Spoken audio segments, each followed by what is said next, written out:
Boss, wanna go around?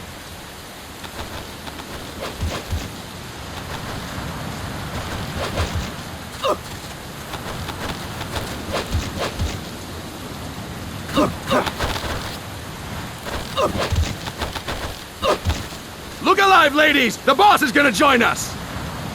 Show him how it's done, boss! Your first priority in enemy territory is knowing your surroundings. Your life depends on where you are looking and how fast you can identify your targets. Therefore, you must first master moving your line of sight. To move your line of sight, use the right stick. Now when I give you an order, look in that direction.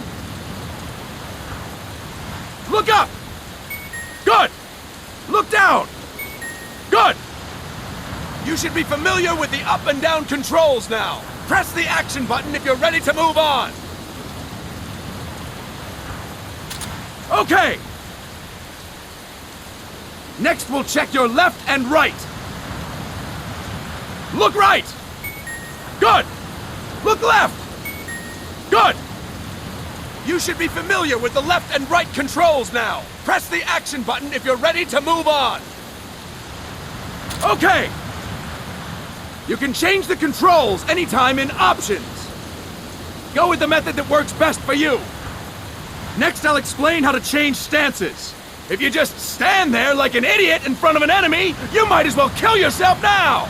At times, you will need to get low to avoid detection.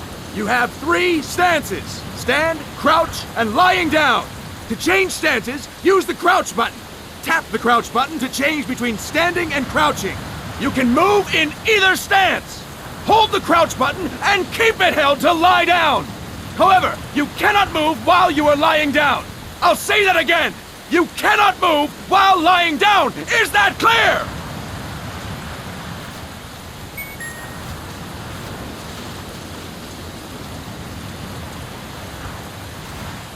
Good! Next, we'll work on your movement. Use the left stick to move around. Tilt it a little to walk slowly, tilt farther to run. Decide which to use based on your situation. Remember that your footsteps are louder when running, making you easier to discover. Be careful!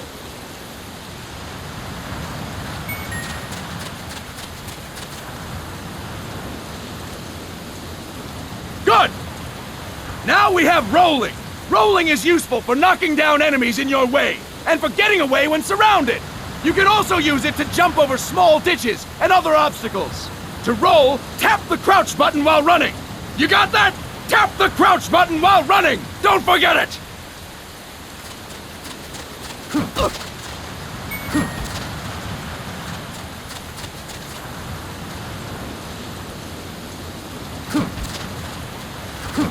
That's it!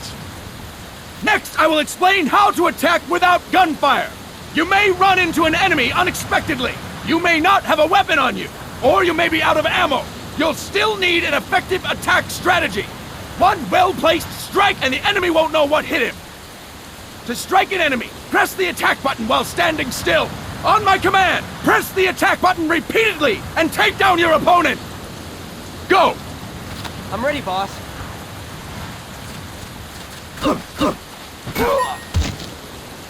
Fine work, boss! Next, we're gonna practice using the stun rod. Hitting someone with the stun rod will shock them with 1.5 million volts. Anyone on the receiving end of that is guaranteed to be out cold. To use the stun rod, press the aim button to ready it, then press the attack button. You'll be glad to know we're using mock stun rods for this training session. When your partner attacks, make him believe it's the real deal. Prepare yourself for stun rod training. Go! I'm ready, boss.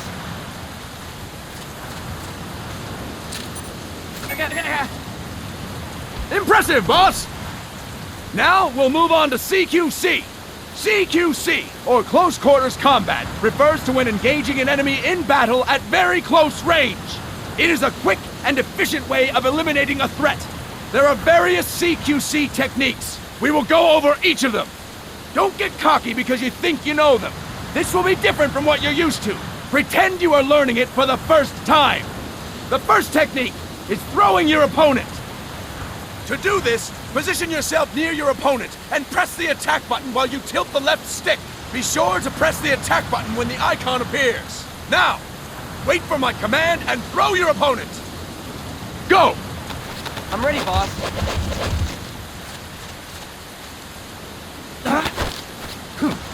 That is incorrect, boss! That is incorrect, boss! Boss, you have to press the attack button as you tilt the left stick!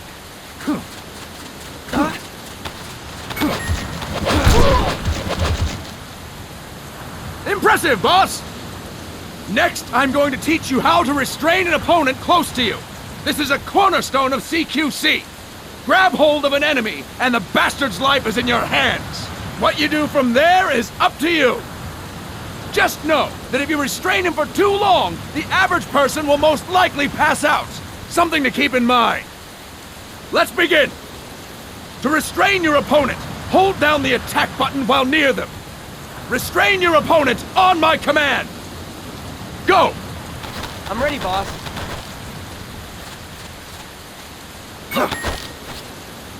Fine work, boss! Now we will throw your opponent after restraining them. To throw an enemy to the ground, press a direction on the left stick when you have them restrained. Restrain your opponent and throw them on my command. Go! I'm ready, boss.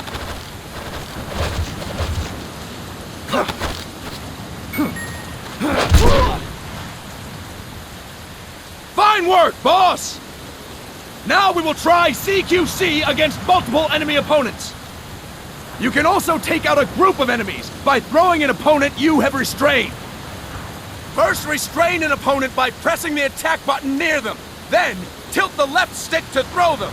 By tilting the left stick toward other enemies, you can send your captive flying straight into them. On my command, restrain and then throw your opponent. Go! I'm ready, boss.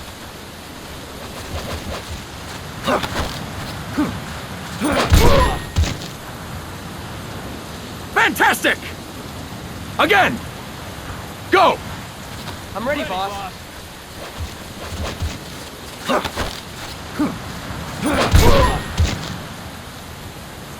Fine work, boss! All right!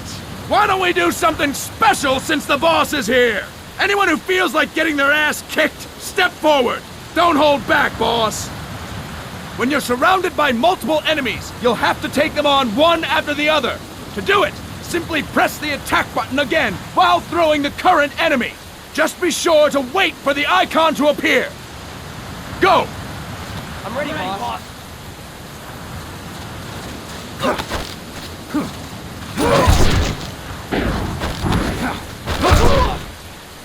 Boss, press the attack button when the icon appears. Next. Boss, press the attack button when the icon appears. Next. Boss, press the attack button when the icon appears. Next. Boss, press the attack button when the icon appears. Boss, press the attack button when the icon appears. Next. Boss, press the attack button when the icon appears. I'll explain it again.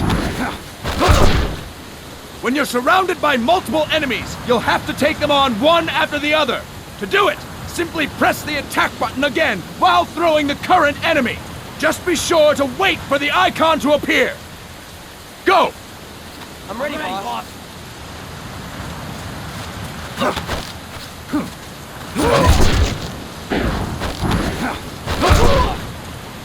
Boss, press the attack button when the icon appears. Boss, press the attack button when the icon appears.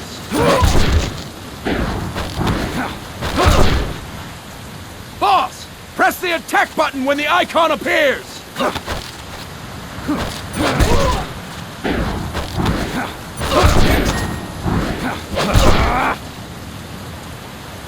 Fantastic! Again! Go! I'm ready, boss.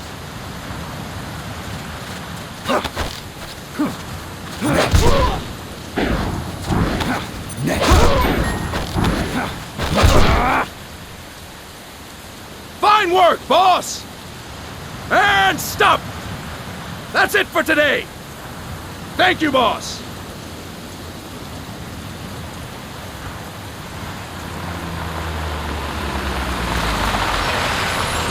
Snake!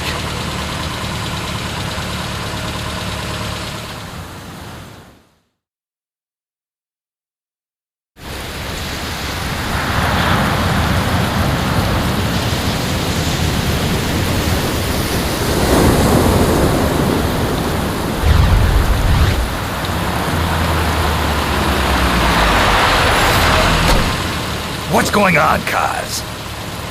We've got guests. Time to move. Don't worry, it's not our friends from Langley. I brought him. Made sure we won't follow. Thank you, Big Boss. Call me Snake. Sorry, Vic Boss. Listen up.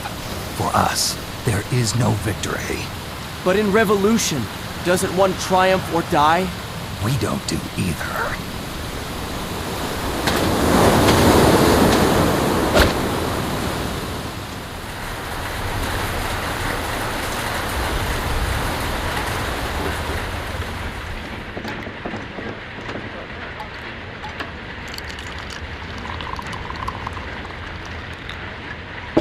Here. Ah, thank you.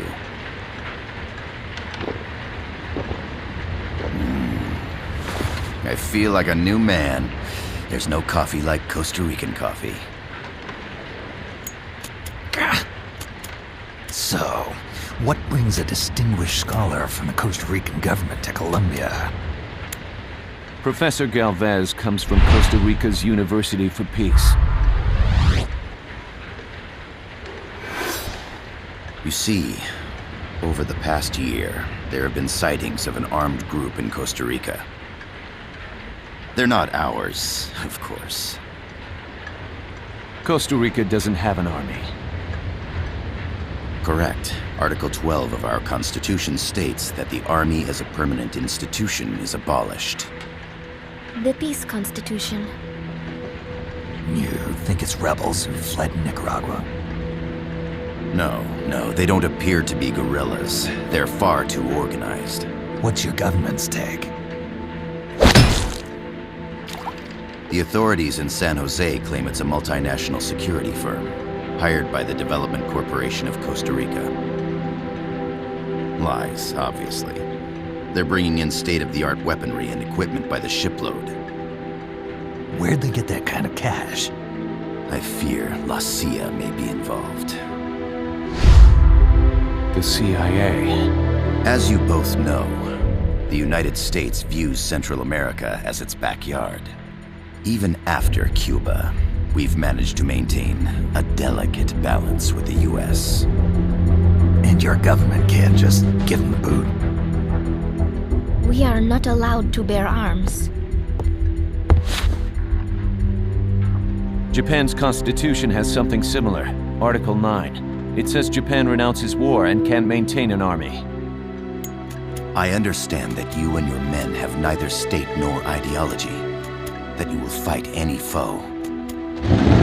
Please, you must drive them out of our defenseless country. We come to you, the Militaires Sans Frontières. So, you want to hire us? Yes, as our deterrent. We can't afford to pay much, it's true. But we can offer you this. A forward operating base. An offshore plant in the Caribbean. Sounds pretty good to me. This place is becoming a mess anyway. Snake, we need someplace we can settle down. The government's agreed to cooperate. Unofficially, of course. A chopper for transport would be nice too. I'll see what I can do. Hold it.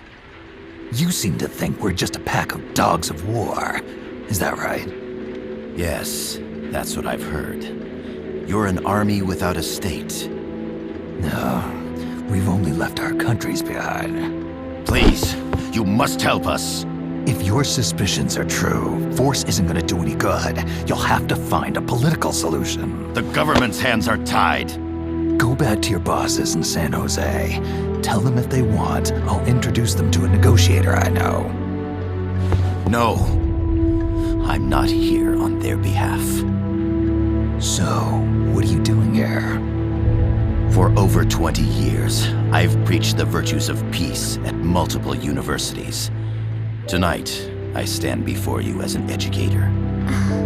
This is my student. She came to me to study peace. Her name is Paz. Paz Ortega. Paz. Peace. No kidding. That's my name too. Kazuhira.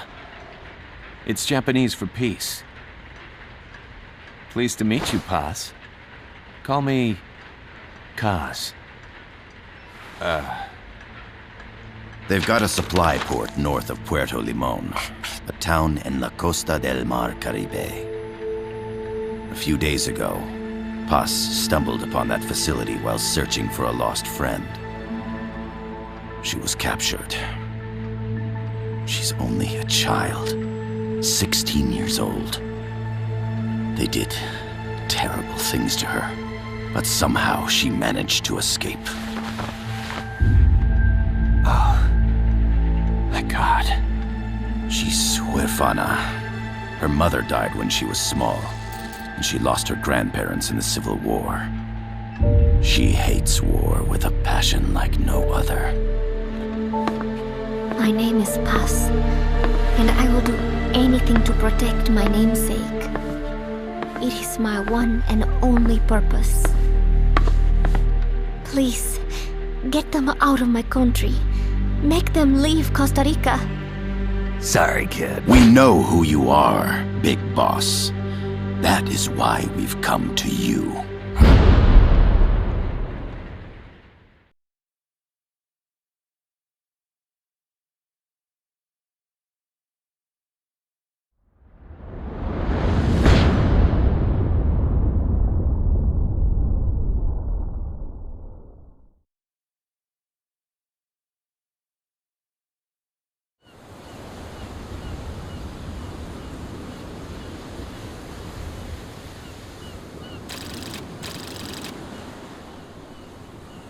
Miller here. Do you copy, Snake? I see you've landed. That makes one giant leap for us. I'm sending this from the offshore plant, our mother base. The signal is unidirectional. I'll be giving you commands and advice through this channel. Keep your headphones on at all times and pay attention. Also, make sure no one else can listen in. Snake, are you clear on the controls? Take a minute to refresh your memory. Use the left stick to move. Use the right stick to adjust your view.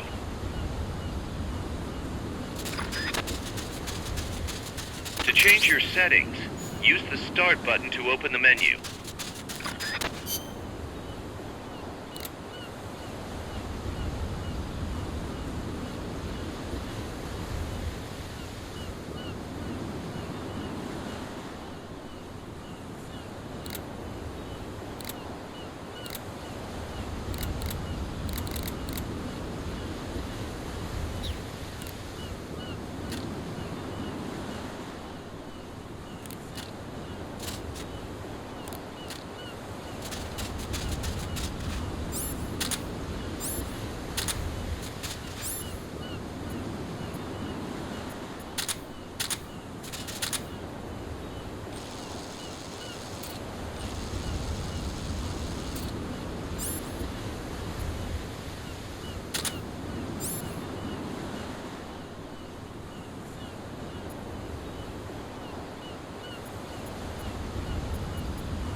There's no one around. Why not try some shooting practice?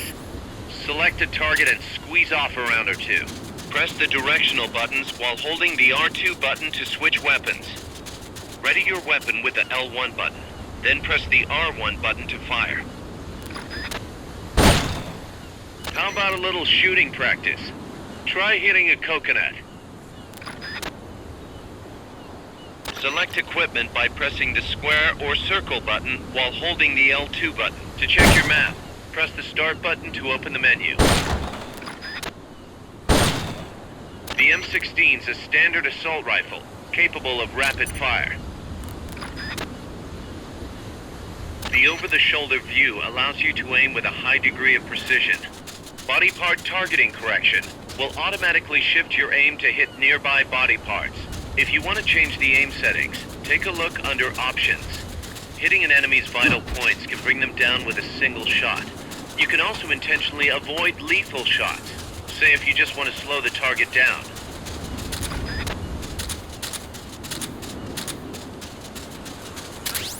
The Mark 22 tranquilizer gun can put enemies to sleep. The closer to the head you hit, the more effective it is.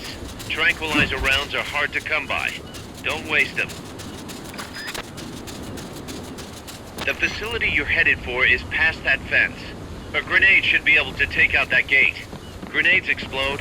You throw them, Snake. Use the L1 button to ready throwing weapons. Once you've readied the weapon, throw with the R1 button.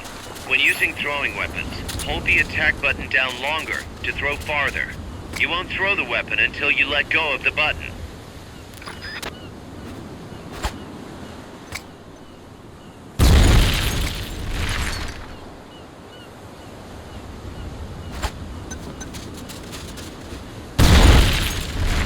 Good.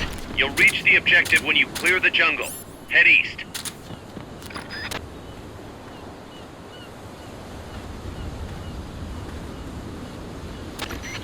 I gotta thank you for agreeing to this, Snake.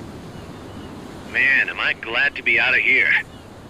Finally, we can leave all that crap in San Geronimo behind. And break into the mercenary business for real.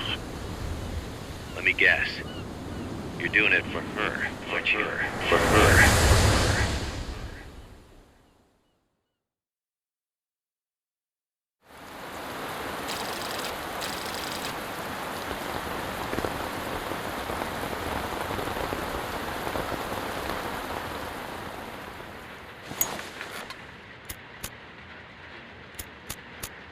Are they still here? Come on, Snake. This could be good for us. They're willing to give us an offshore plant, a place we can finally put down some roots. This is our chance to expand MSF. We don't need a place to stay, Kaz. We're nomads. We always will be. What? You'd rather keep wandering from conflict to conflict? Tools in the hands of whoever's fighting at the time? The second we settle down, who's to say we won't become the warmongers? Listen to me, Snake. We're not mercenaries. We're not a foreign legion. MSF's a business. A new kind of business. Look, it's not like we're trying to start a war here. All we need to do is find out who this security company really is. Come on, Kaz. It's pretty obvious that they're backed by the CIA. Wait a sec. That would mean... Our friend, the Professor, is likely KGB. I see. We'd be making an enemy of our homeland. And there'd be no turning back. This damn thing won't light. Huh? Put on some coffee, Kaz. It's time for a little chat with the Professor.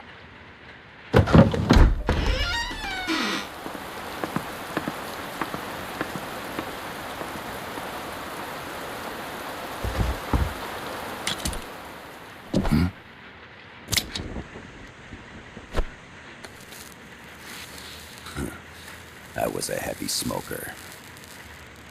When I got my medal from the Secretary General, he gave me this prosthetic hand as well. But smoking was ruining my lungs, so I quit. I've not had much use for it since. It's quite an honor to meet the legendary Big Boss. That's just a code name the CIA made up. Then perhaps I should call you John. I don't have a name. Stop using that codename you liked so much 10 years ago. What about you, comrade? What do they call you back at Center? Well then, allow me to get straight to the point.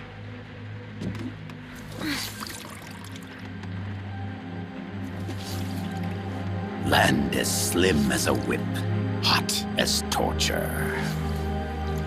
That's the Chilean poet, Neruda. Central America is the navel of the American continents, bridging north and south. We want this land. We'll build a socialist stronghold, then use it to split the Americas in two. America would lose its backyard. And with it, its economic production, shipping lanes, and strategic value. We, on the other hand, would gain a base from which all of Latin America would be well within our reach.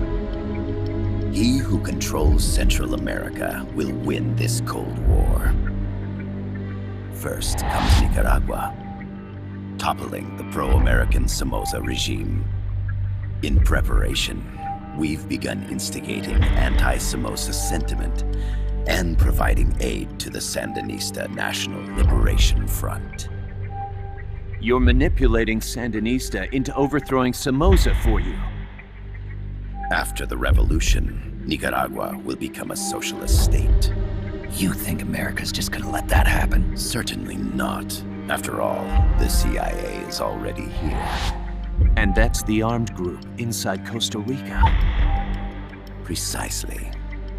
It's clear that they've been sent in to disrupt our efforts across the border in Nicaragua. Simply put, the army now stationed in Costa Rica is CIA capital. But it's more complex than that. The CIA's got something else planned as well. What? That is the million-dollar question. Big Boss, we want you and your unit to find the answer. Infiltrate and investigate the facility in La Costa where Paz was imprisoned. Learn all you can of their operations. Then, drive them out of the country.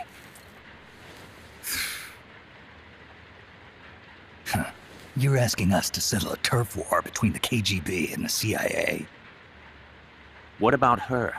That was all just an act? You mean her words about peace? She was captured, that much is true. But I've kept my KGB affiliation from her. And you thought we'd fall for a sob story? No. I had good reason to bring her along. She managed to escape with her life, but her friend was not so lucky. Why were they attacked? I believe this will help explain. Perhaps they saw something they weren't supposed to. Perhaps they heard something they shouldn't have. A cassette tape? Paz took this during her escape. She says her friend happened to record it by accident. What is that? A portable stereo cassette player. The first of its kind. Ah, I heard they were working on something like that in Japan. Didn't know you guys were too. I believe what you're about to hear will help you understand. What is that? A Quetzal? The Phoenix bird. Paz's friend was researching birds. She went out into the jungle to record bird calls and stumbled upon this.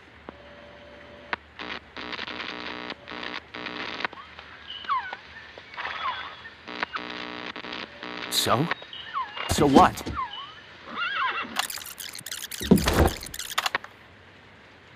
Now it gets interesting. Poisonous. I need to get rid of it. I chase it back to its nest. You can't. The snake's too vicious. It's all many people. I chase it away. It will bite you unless you kill it. Go home. Boss. Voice print analysis confirms that this voice is indeed that of the legendary hero and criminal, the Boss. What? You call loyalty? The other hasn't been identified. What do you Female loyal in her to? 30s with a Country? British accent. Ideology? The Feelings? song playing in the background was a hit in 1973. What's it going to be? Loyalty to your country or loyalty to me? Your country or your mentor? Your mission or your beliefs? I am loyal to Boss is myself. alive in Costa Rica. As I understand it, she was your commander, fought by your side. And that you killed her under orders from the CIA, thus surpassing her to become the hero known as Big Boss.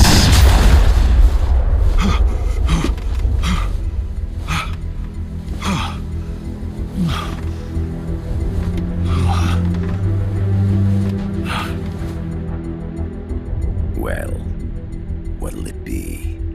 Will you take the job? Snake, it's gotta be a trap. So you still can't turn your back on your country? Then I suppose you won't need this.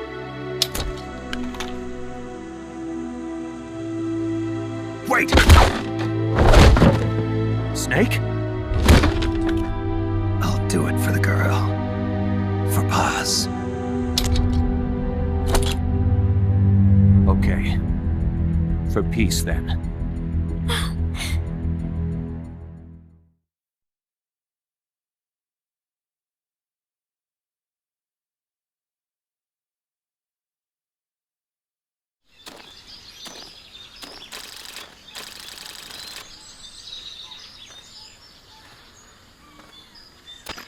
There they are.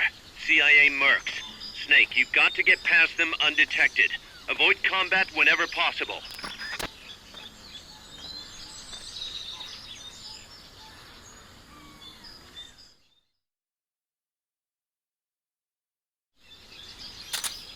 This is a sneaking mission.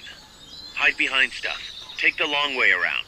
Whatever it takes to stay out of sight. Your gun is a last resort. It could just as easily kill you as save Start you. talking.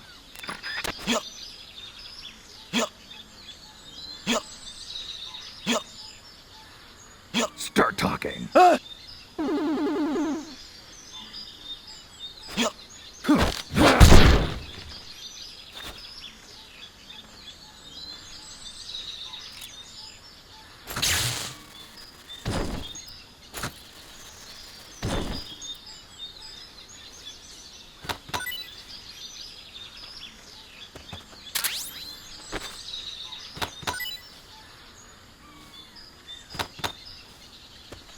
Not enough room, huh?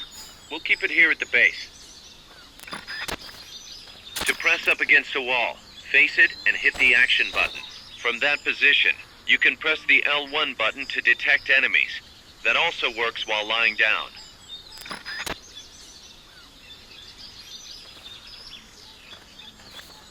The indicator in the upper right serves as a compass and shows sound sources. Pay attention to your surroundings.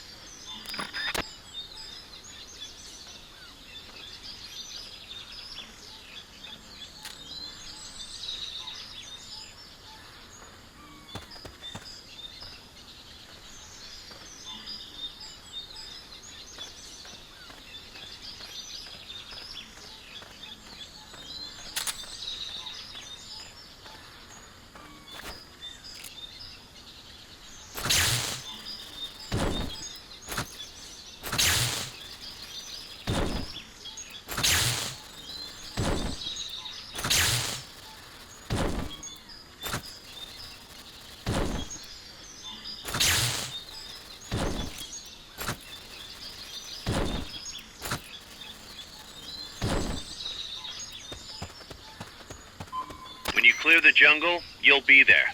Head east.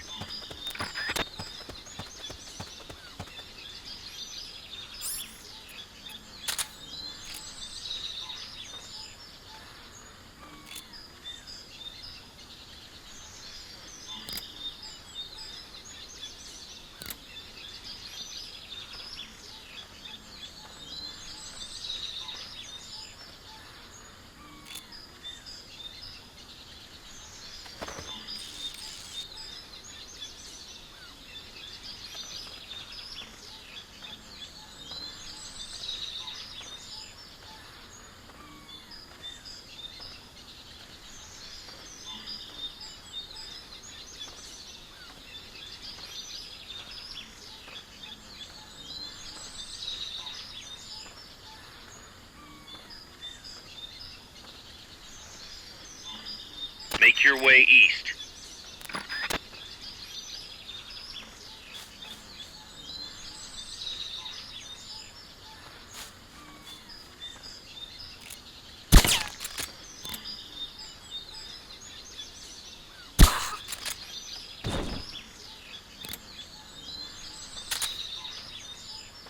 The percentage in the upper right is your camo index. The lower the number, the more easily you'll be spotted. Conspicuous movements and loud noises will compromise your camo index. Your fatigues will act as camouflage.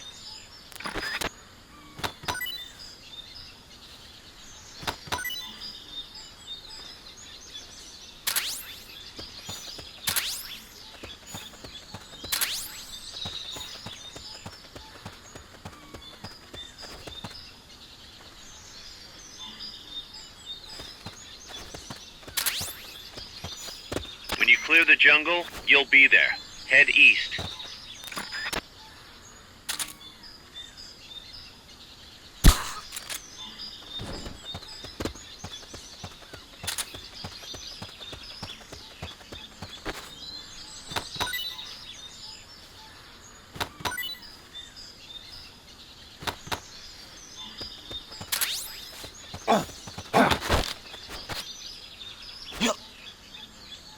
Keep your eye on what's left of your life gauge on the left of the screen. To the right of that, you'll see your sight gauge. Exhausting it will inhibit your actions. Your life gauge will recover with time. The sight gauge, too. You'll recover faster crouching than standing up. Lying flat works even better.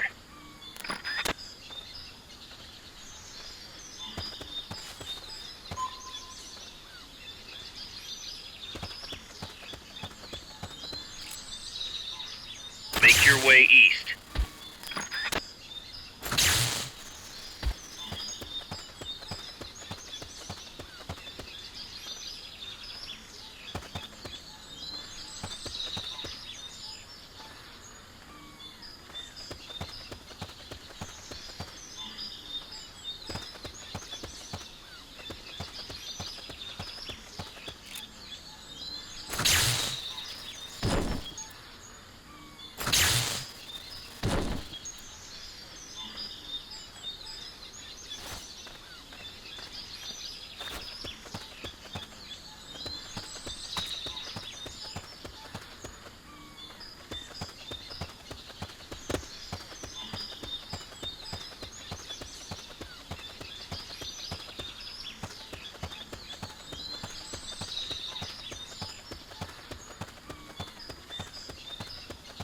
When you clear the jungle, you'll be there.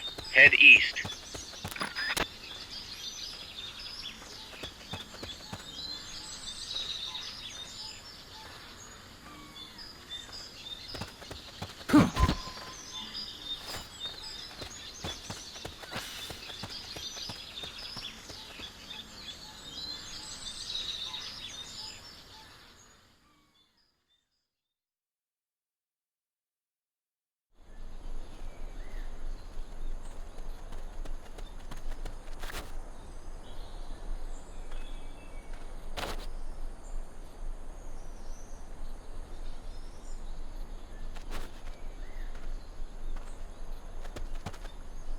Looks like you're inside the compound. Security is tight. Stay sharp.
cardboard box?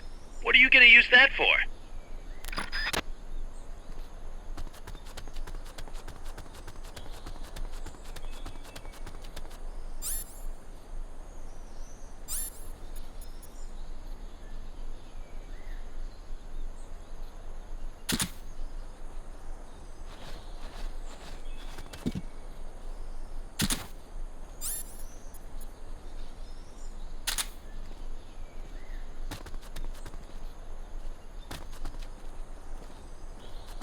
Head for the building to the east. We need intel on that base.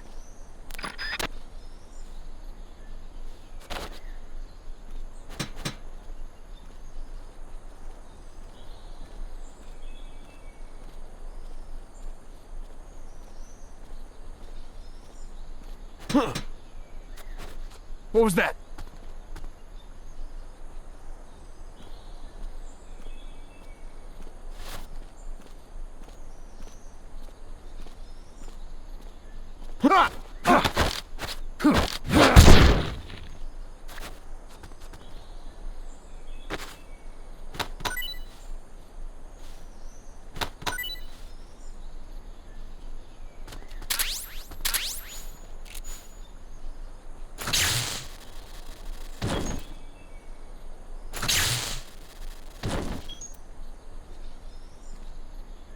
Your objective is the building to the east.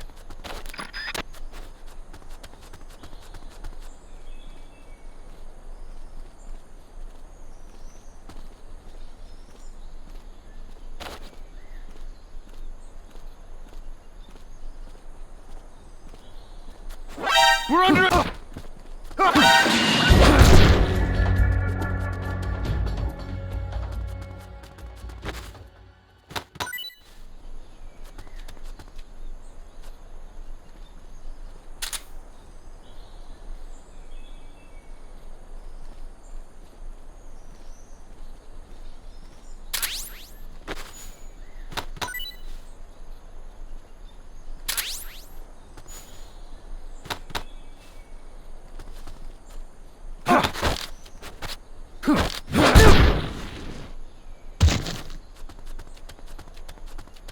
You're looking for a two-story building to the east.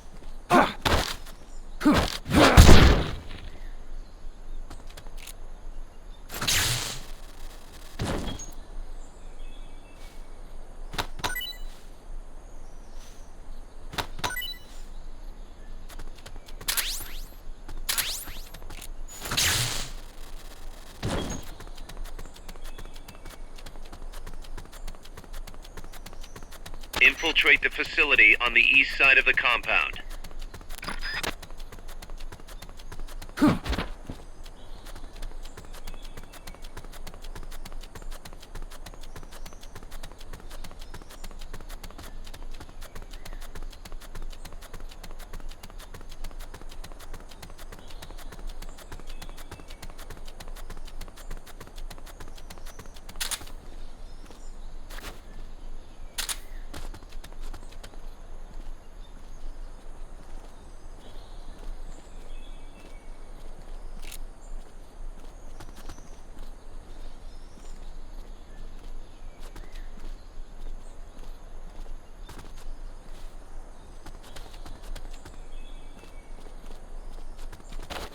Huh.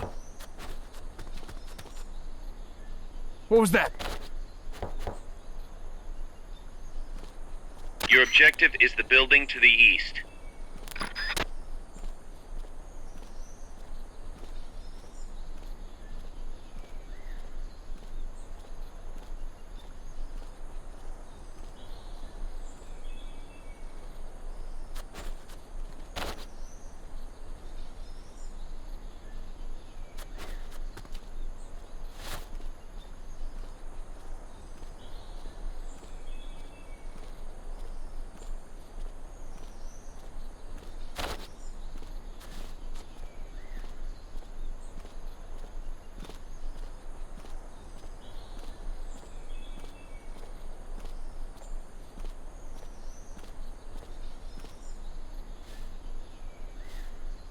I know I saw something.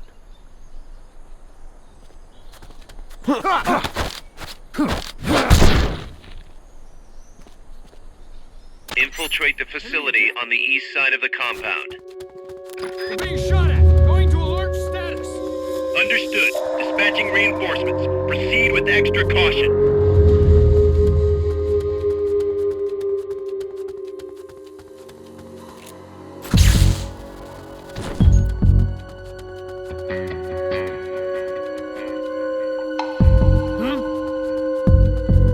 Who's out there?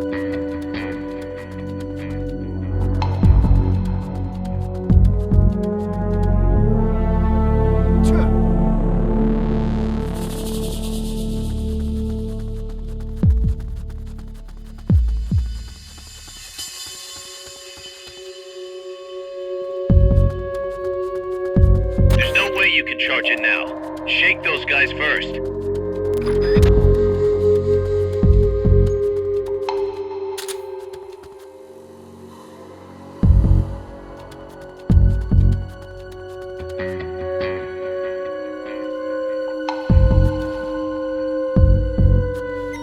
Come in, HQ.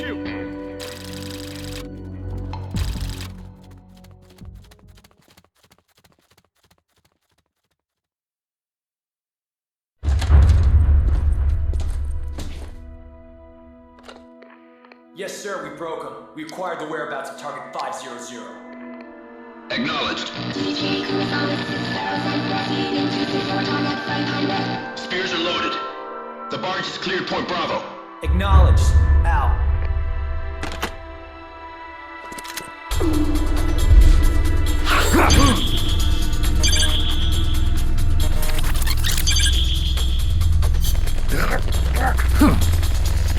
Freeze! The cargo, where's it headed? What is it? Your suit! In the mountains! What's up there?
This is Snake. Kaz, can you hear me?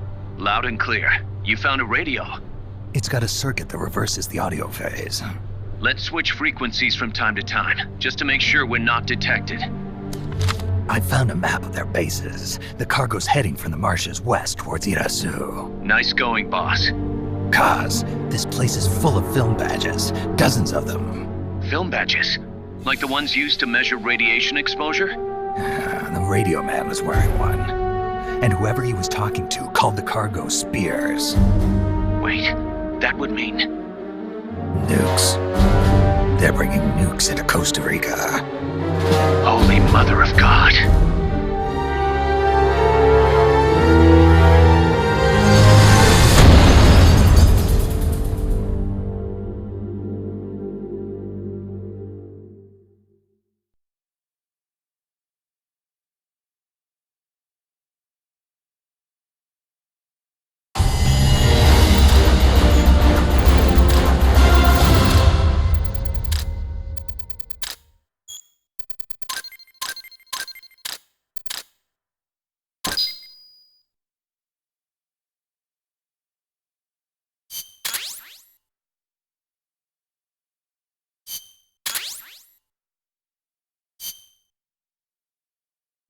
How's that map, Snake?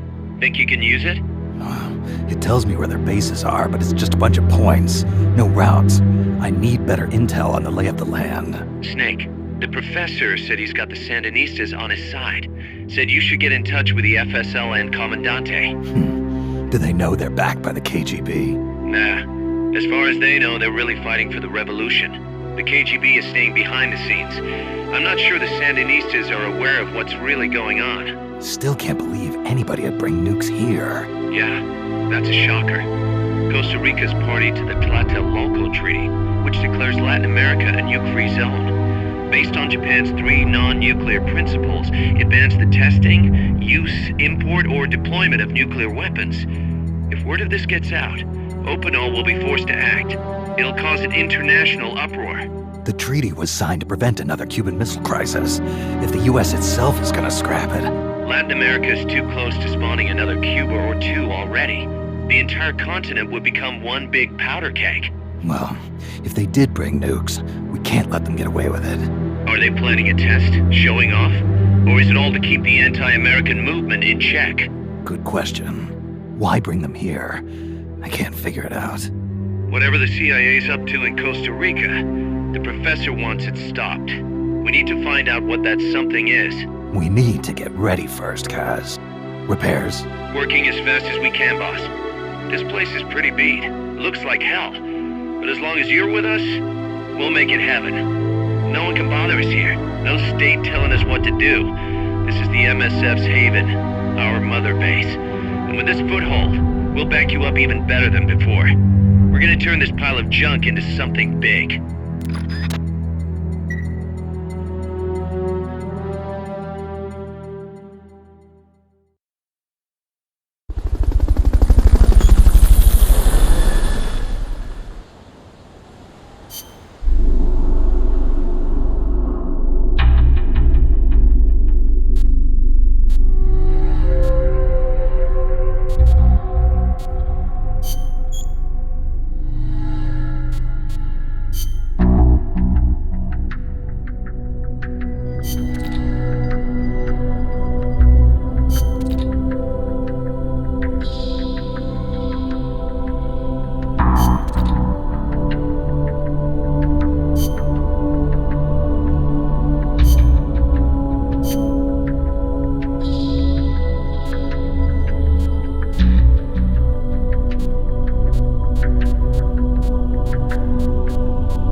The boss has infiltrated the area around the coastal supply facility and knocked out the soldier there. But we can't just leave him there to be found. I need you to get in there and capture the unconscious soldier using the Fulton recovery system. Do it quickly before he comes to.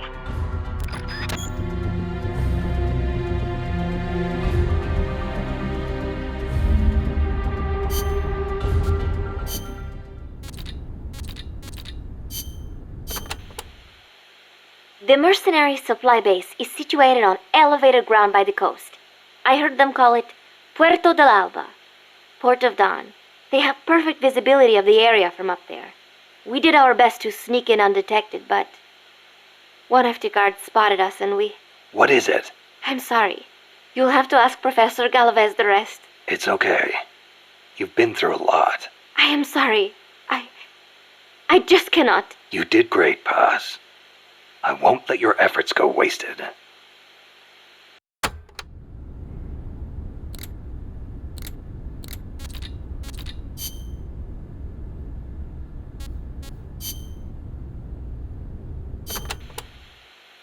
Kaz, what kind of shape is that plant the professor gave us in? First time I laid eyes on it, I thought it was some kind of joke. It was a giant birdhouse, seagulls everywhere. We eventually scraped off most of the rust and bird crap. The underlying structure's intact. Little elbow grease? Man, we should be in business. Who used to own it anyway? Whatever shape it's in now, somebody sank some serious money into building it. From what I can tell, an American university built it as a research platform for ocean thermal energy conversion. The name's still on some of the rusty old power turbines. I'm guessing they must have had government and corporate assistance to build it too. But they couldn't solve the thermal efficiency problem, and the project was canceled. Then after the university abandoned it, a KGB front company scooped it up for next to nothing. At least that's my theory. How'd the KGB manage to buy a plant built with American capital, front company or not? Yeah, that professor is quite the operator. One other thing. The plant's set up so that it can join up with other plants of the same standard. So, they were originally planning on expanding the place, huh? Hey, let's give it a shot.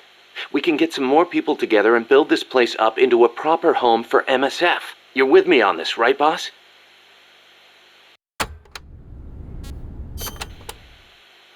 Snake, you can use the Fulton surface-to-air recovery system to send prisoners and unconscious mercenaries you encounter back to Mother Base. I know you've used the Fulton before, but just to make sure I'm not missing anything, let's review the steps. Okay. First, attach a balloon to the unconscious enemy or captured prisoner. Right. I hook a wire to their waist, and on the other end of the wire, there's a helium balloon. Right. Then we'll send over a chopper to catch the floating balloon with its recovery hook and reel it up into its cargo hold. And that's it? And that's it. We finished installing the recovery hook on the Huey. Wait, Kaz. Something doesn't make sense about this whole process. This again. Well, normally, Fulton recovery is for when you're using fixed-wing aircraft. With a helicopter, isn't it simpler to land and pick up directly? Listen, Snake. You're going to be calling for recoveries repeatedly throughout your mission. We want to keep the risk of taking enemy fire to a minimum. The best way to get that done is to do the recovery in a high-speed flyby. That's what the Fulton surface-to-air recovery system is for.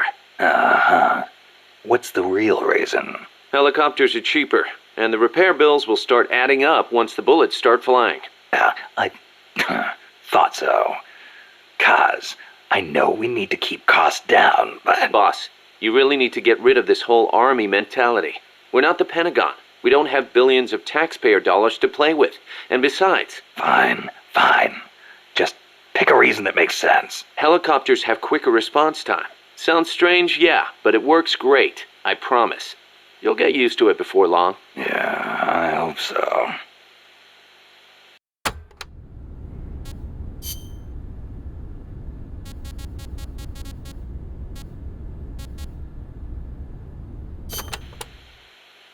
Remember why we created MSF, Snake.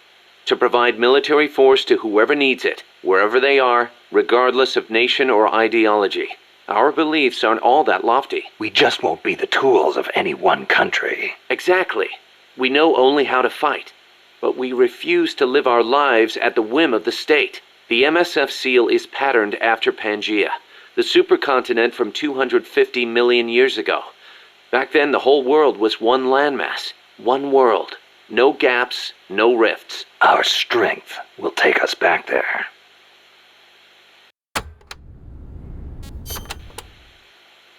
What about you, Kaz? Any interest in expanding MSF? You'd better believe it. I want to make us into an organization that doesn't take orders from any country. Just like you were saying, we have to be strong. Strong enough to defend ourselves. We need money, too. Money to train soldiers to fight. The way I see it, we make MSF into something along the lines of a new kind of business. A contractor providing the full range of military services. Not just combat, but logistics, training, weapons, outfitting, and R&D. Combining the small footprint and exceptional performance of special forces with the raw military might of a full regular army. Only with that kind of power can we break free of nation-states. What I need from you, boss, is to go out and find guys we can bring back here using Fulton Recovery. Then tell us what assignment to use them for. I'll take care of the rest.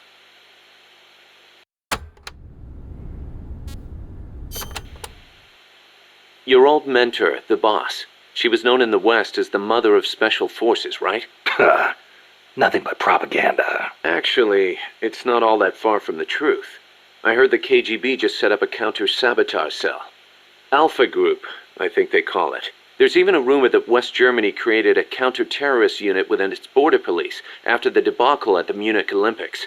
Back home in the States, they've got the illustrious Green Berets, the SEALs, and your personal creation, Foxhound. The seeds sown by the boss are beginning to sprout.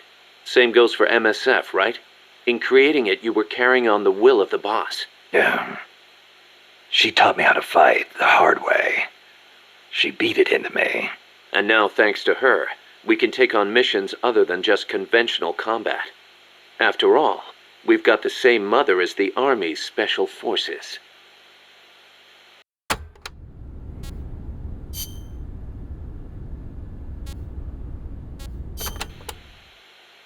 Still can't believe Professor Galvez was KGB. Well, like the professor said, Moscow's hell-bent on communizing Latin America. Yeah, the Cuban intel services are all in the KGB's pocket. You don't think he's got some kind of ulterior motive? If the CIA is up to something, it's only natural that the KGB wants to know about it. But I doubt they're showing us their full hand. We'd better watch our backs.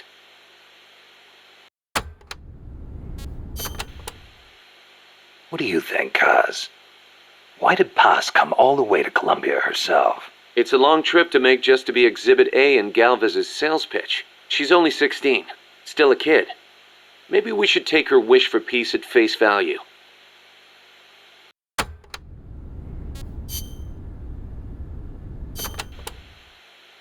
Costa Rica isn't alone. All of Latin America is getting swept up in the superpowers' Cold War. The whole ideological split between East and West. In the end, it's just a greedy scramble for wealth by the ruling classes. The Western bourgeois stand to lose everything if their countries go communist. After all, the communists want to abolish private property altogether. So the capitalist rulers desperately tried to halt the global spread of communism. Hence the phenomenon of red baiting. And the communists, for their part, didn't exactly stay true to their principles. They tried to escape class-based society, but between Stalin's autocracy and the rise of the nomenklatura, they ended up creating one anyway. Once people have power, they stop caring about equality. That's where communism, where society in general, reaches its limits. The rulers only care about their own gain. The opposing side becomes a risk factor that threatens the profit, and thus the ongoing struggle between capitalism and communism was born. And now, nuclear deterrence is part of the picture. Exactly.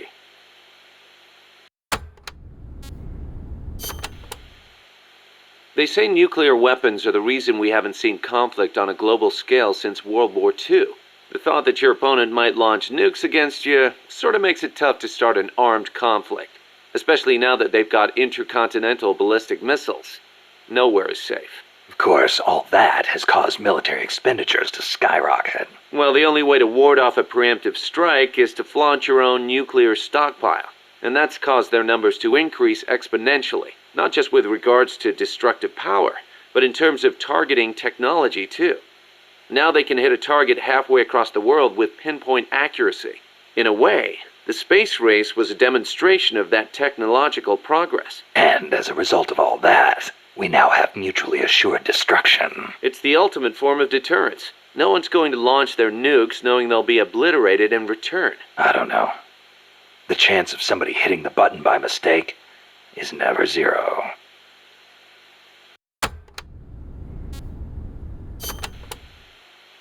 You're right. Even with peace guaranteed by MAD, there's always the risk of an accident. Nobody wants the world to end on account of some machines malfunctioning. On the other hand, thanks to deterrence, we haven't had a world war since 1945. You gotta admit, it has been pretty peaceful. Not that it matters to us. People point at the nuclear arms and space races and call it a Cold War. I say if they're not shooting at each other, why not call it world peace? Doesn't mean war is gone. Look at Korea. Look at Vietnam. Well, yeah, but I'm talking in relative terms here. Besides, if war died out completely, we'd be SOL. We're not warmongers. And yet, we can't survive in a world that's at peace. You got a point.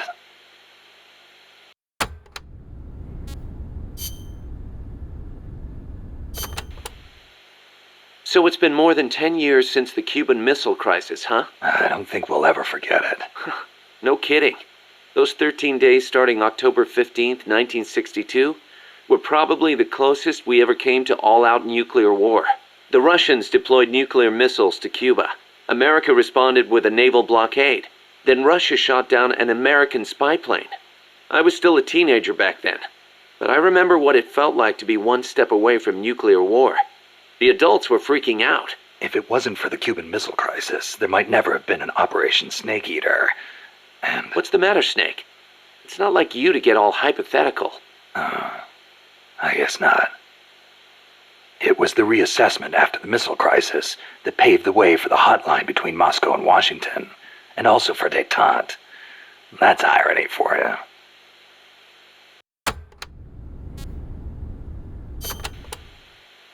The Treaty of Tlatelolco was enacted to make Latin America into a nuclear-free zone. It bans the testing, use, manufacture, production, acquisition, storage, and deployment of nuclear weapons. The impetus was pretty obvious.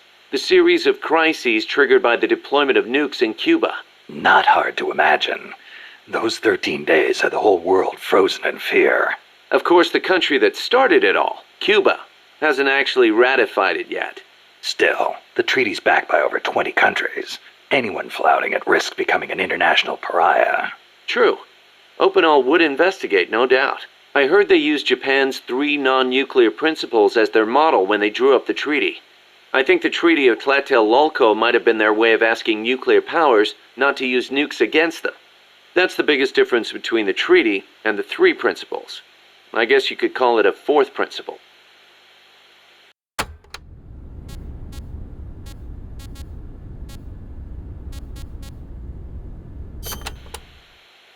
So Costa Rica abolished its army back in, 1949? Pretty gutsy move for a Central American nation at the time. Yeah, well, they'd just come out of a civil war. I'm sure they were driven by a desire to avoid another tragedy like Paz said. But I think they had a more compelling reason. Army coup d'etat are a way of life in so many Latin American countries. Imagine seeing that up close. No army, no coup. Makes sense. Plus, their economy was in ruins. So they honestly didn't have any money to spend on an army anyway. Yeah, but weren't they on less than friendly terms with Nicaragua? Yeah, and in fact, Nicaragua did end up invading. But the Civil Guard fought back and the OAS brokered a ceasefire. The US and the rest of the OAS had their back, and they used it to full advantage. For a quarter century, they survived in the powder keg of Central America. That must have taken some serious diplomacy. Even if the Civil Guard is pretty decked out for a police force. Must be tough to be a country without an army.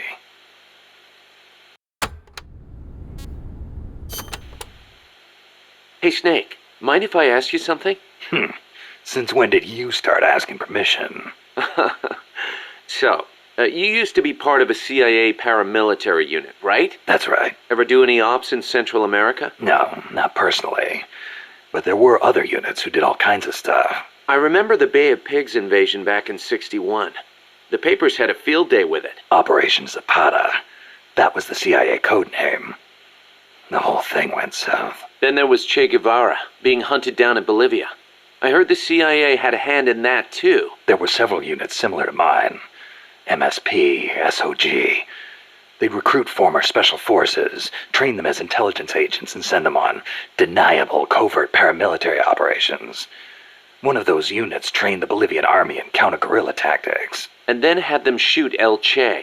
So the story goes.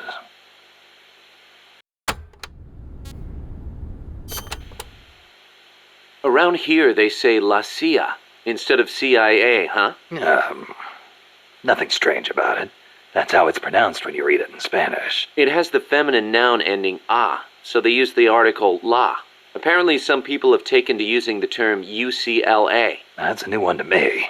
What's it mean? It stands for Unilaterally Controlled Latino Assets. Meaning they're local agents? Yeah, that's the idea. Washington uses them like pawns. Nobody knows who they really are or what they're doing.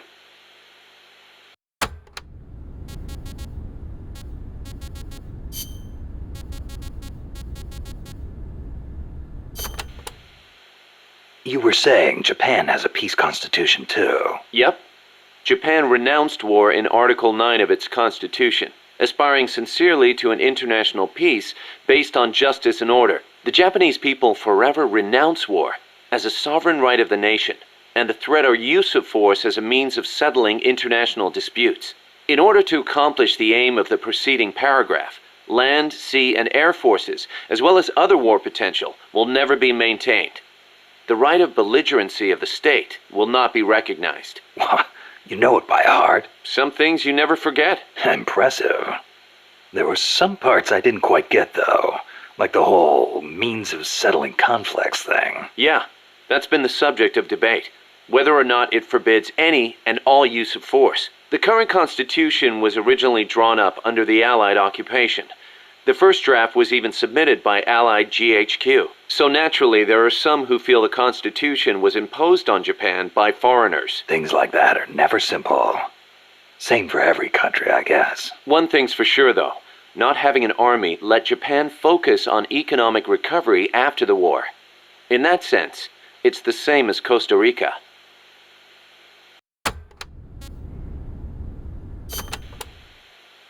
Kaz, you were in the Japanese Self-Defense Force, right?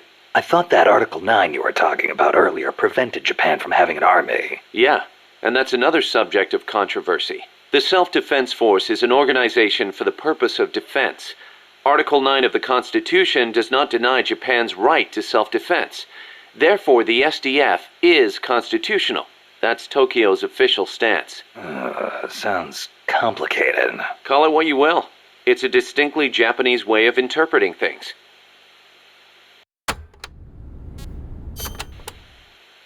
The U.S. has military forces stationed in Japan, right? Right.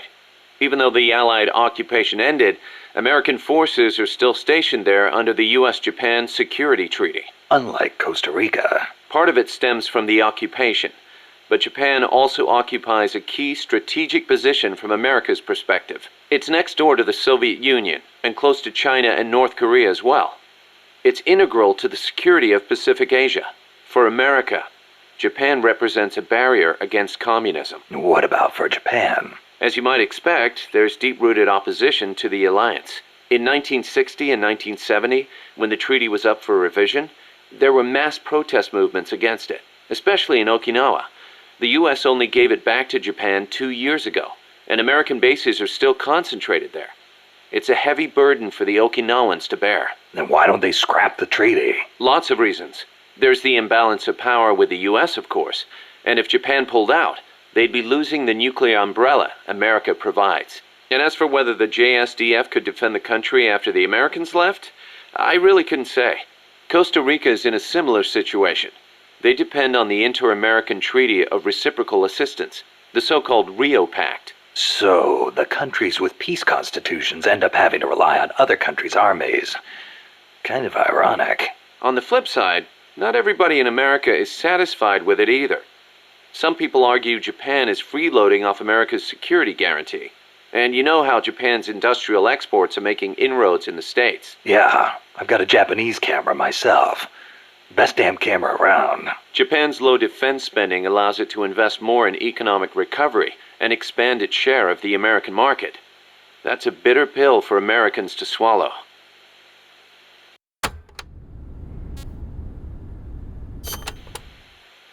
You know that today, Japan is under the American nuclear umbrella. Right. The U.S. vowed to retaliate against any country that launches a nuclear strike against an allied country. That promise deters nuclear attacks against America's allies, hence the term nuclear umbrella. But suppose the Russians nuke Tokyo. Would America really nuke Moscow in return? If they did, the Soviet Union would undoubtedly retaliate. Would Washington really be willing to risk having a bomb dropped on itself in order to avenge Japan? I'm not so sure. Don't tell me you're still worried about Japan. After all these years? It's not that.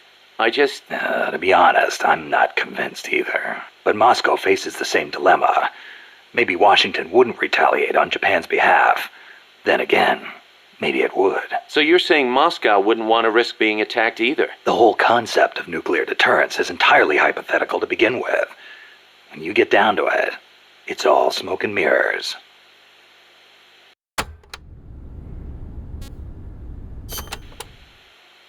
Japan shall not possess, manufacture, or allow the introduction of nuclear weapons into Japan. Those are the 3 non-nuclear principles set forth by the Japanese government. Allow the introduction? That's funny. Some of the U.S. warships that visit Japanese ports are armed with nukes. Or are you going to tell me they transfer them at sea onto other ships every time they visit? You raise a good point, Snake. But the Japanese government doesn't recognize it as such. The introduction of nuclear weapons into Japanese territory would need to be agreed upon in advance. America hasn't made any such agreements. Therefore, they aren't bringing nukes into Japan. That's the official excuse. Doesn't sound like much of an excuse to me. I don't blame you. Keep in mind, though, Japan suffered actual nuclear attacks.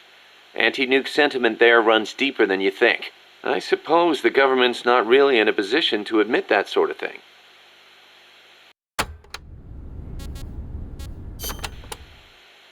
So tell me, Kaz, how's the self-defense force you were in different from an army? The JSDF is set up for national defense. It's not configured for aggression against other countries. It's what you'd call exclusive defense. Exclusive defense? It's the fundamental strategic posture of the JSDF. No preemptive attacks. Only the minimum defensive action necessary after an enemy attacks. Anything defined as self-defense, then? The JSDF originated as the National Police Reserve. Back then, American forces stationed in Japan were being sent over to fight in the Korean War. So in a sense, the NPR was filling a gap. Police, huh? Reminds me of the Costa Rican Civil Guard. Yeah, exactly. They're also dispatched to provide disaster relief. The year before I joined, they had a hell of a time trying to rescue some buses that got hit by landslides.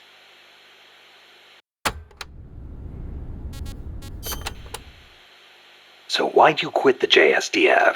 Because I didn't have a reason to be in Japan anymore. A reason? My mom had died 3 years earlier, so I didn't have to care for her anymore.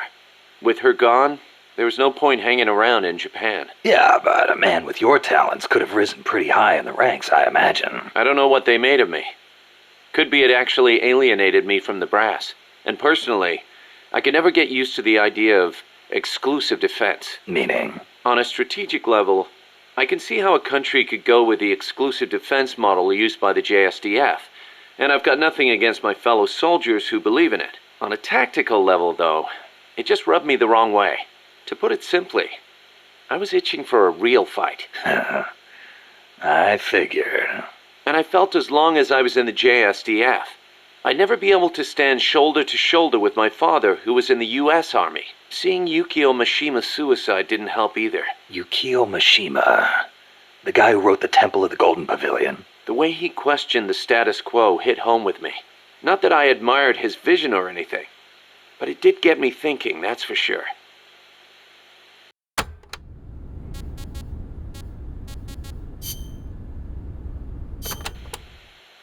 Don't forget to give the MSF staff assignments. Where you place people will determine how Mother Base grows. Right. That goes for me too. Assign me wherever you think is best. You? I thought you were second in command. Don't worry, I've got that covered. But MSF is still small, and I don't have the leisure of sitting around on my butt all day. I see your point, but... Not to brag or anything, but I kick ass at whatever job you gave me. Put me in the area you want to focus on developing most. I'll take real good care of the staff there. Easy, Kaz.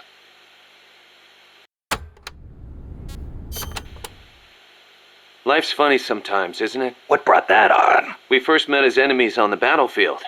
And now here we are, fighting side by side. You mean Columbia? Yeah. After I quit the JSDF. I made my way there and got myself a position as a drill sergeant for a band of revolutionaries. Despite the fact that I'd never seen a day of combat. I see you had the gift for talking business in Spanish even back then. Oh, come on, stop it. You're making me blush.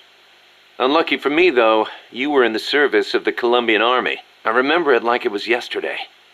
It all happened in an instant. You guys ambushed us, and half my unit was taken out. My mind went totally blank. I couldn't keep it together. My whole unit was wiped out. And I was left half dead from a bomb blast. Then, as I was leaving, you yelled out at me. I came all the way from Japan to be here. My place is on the battlefield. Then you asked for my help, saying, I want to be the one to end it. I remember being surprised that there were still samurai in Japan. You guys came over to me. I had a grenade hidden under me, but even then you were too fast. The second I pulled the pin, you grabbed the hand I was using to hold the grenade with both palms. I didn't want it to go off. I'd heard samurai were a proud bunch. I wanted to know why one of them would stoop so low as to try to take his opponent with him. And I said, I'll never lose again. We'll never lose again. Yeah. We'll do whatever it takes, but we'll never be beaten again. Then, I passed out from the blood loss. When I woke up, I was in your camp's infirmary, stuck full of tubes. Why'd you save me? Your enemy after I tried to kill you. Because you swallowed your pride and fought with everything you had. I just didn't want to lose. You found a way to fight back, even in the face of death, even when you knew you were going to die. That's the mark of a true warrior. It's not about gain and loss, or victory and defeat. I looked at the way you lived your life and saw the path I needed to take. As a warrior. Wow. I never knew that. And that's why you... I realized then that the battlefield doesn't only divide people into allies and enemies. Sometimes it tells you more than just who's an ally or who's an enemy. Sometimes it helps reveal your true comrades. Like you and me, huh? That's right. And 2 years later, here we are.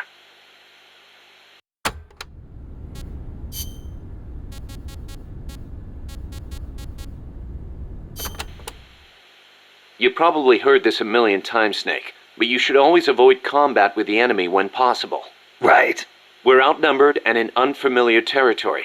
We won't survive long in a straight fight, even with you on our side. I know. Avoiding combat is rule number 1 in a sneaking mission. That's right. Don't let the enemy know where you are, and attack only when necessary, using hit-and-run tactics to cripple them. It's the essence of guerrilla warfare.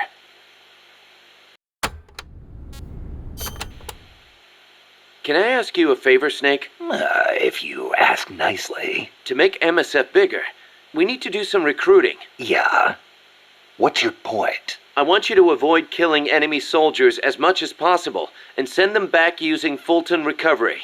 Not much we can do with a corpse except give it a funeral. Obviously. Put him to sleep, knock him out, hold him up even. And if you do have to fight, try to leave them near death instead of dead. And then use the Fulton recovery system. Sounds easy enough. You know what'd be really nice, though? If we had a way to Fulton recover anybody at any time.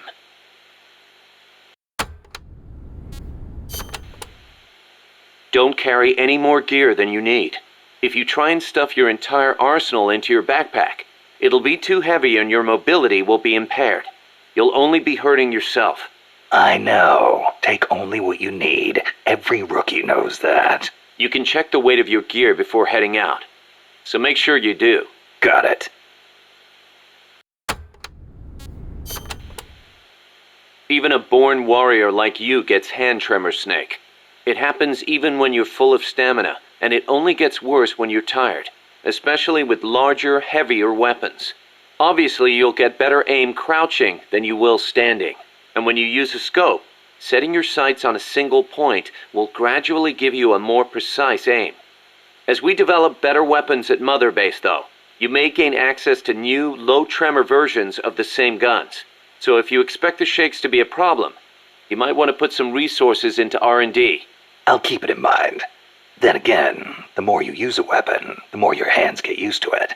Sometimes it pays to be faithful to your gun. Choosing the right uniform is crucial. Pick one that matches the mission objective and your own combat style.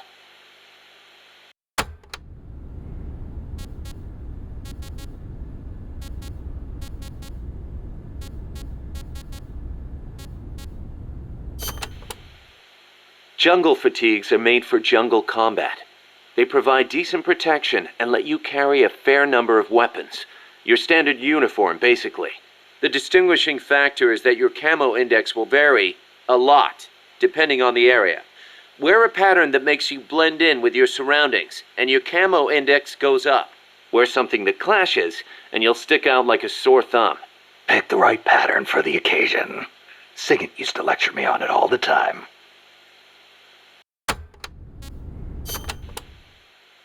Naked.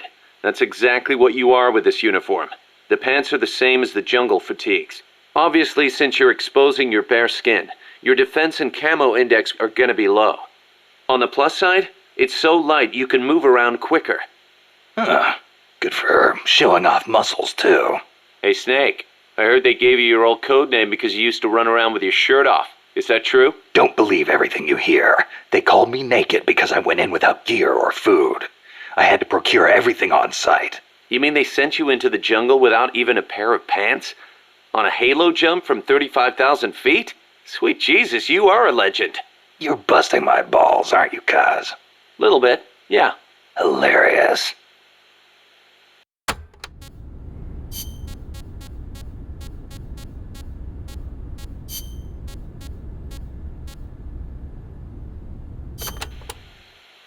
Snake, about cardboard boxes. It feels kind of weird me explaining this stuff to you, but there have been a few recent developments in cardboard box technology. So just to be safe, here goes. Go on. You can do much more with a box than just hide under it. You can put it someplace and leave it there. Huh? You can get on top of it and use it to reach high places, or hide from the enemy in its shadow.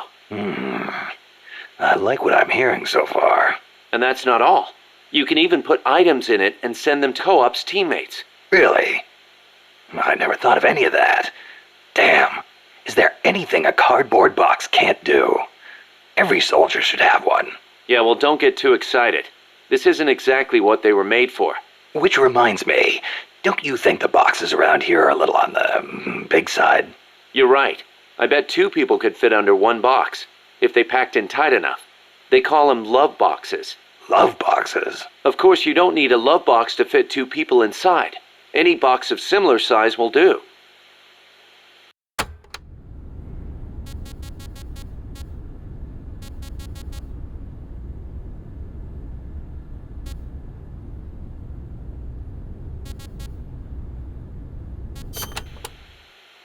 Up to 2 people can fit inside a cardboard box. Tell me how. Move close to a box with a teammate inside, and an icon will appear. Then press the action button. You'll stay inside as long as the action button is pressed. So, same as snake formation, huh? Exactly the same. In fact, when you put on a cardboard box when snake in, both of you can climb inside. A box big enough to hold me and my buddy. These are fine times we live in, hey, Kaz? Yeah. Sure, boss.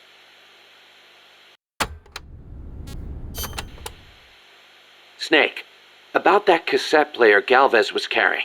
What about it? That was no Russian imitation. It was the real deal. A prototype developed by a Japanese company.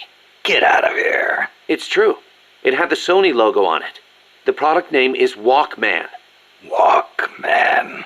It's a revolutionary new concept. Music you can listen to on the go.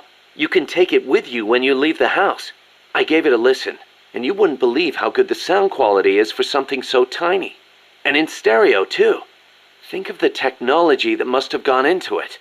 And that tape is equally amazing. The treble range is clearly superior to any other cassette ever made. Stylish, too. How'd Galvez get his hands on a model that's not even out yet? Beats me. It's not the kind of thing I'd expect some stodgy Soviet to be into. Me neither. Tell you what, though, it's a fine piece of work. It'll let me listen to my music when I want, where I want. I never thought I'd hear you say that, but I have to agree. Me? I'm a recording freak, and I always used to laugh at the idea of a portable player. But now that I've seen it in action, I've changed my mind. Being able to take your music with you, this could be the start of a revolution in music. Could be. I'm having the guys at Mother Base study and analyze it. Who knows? They might be able to come up with something even better.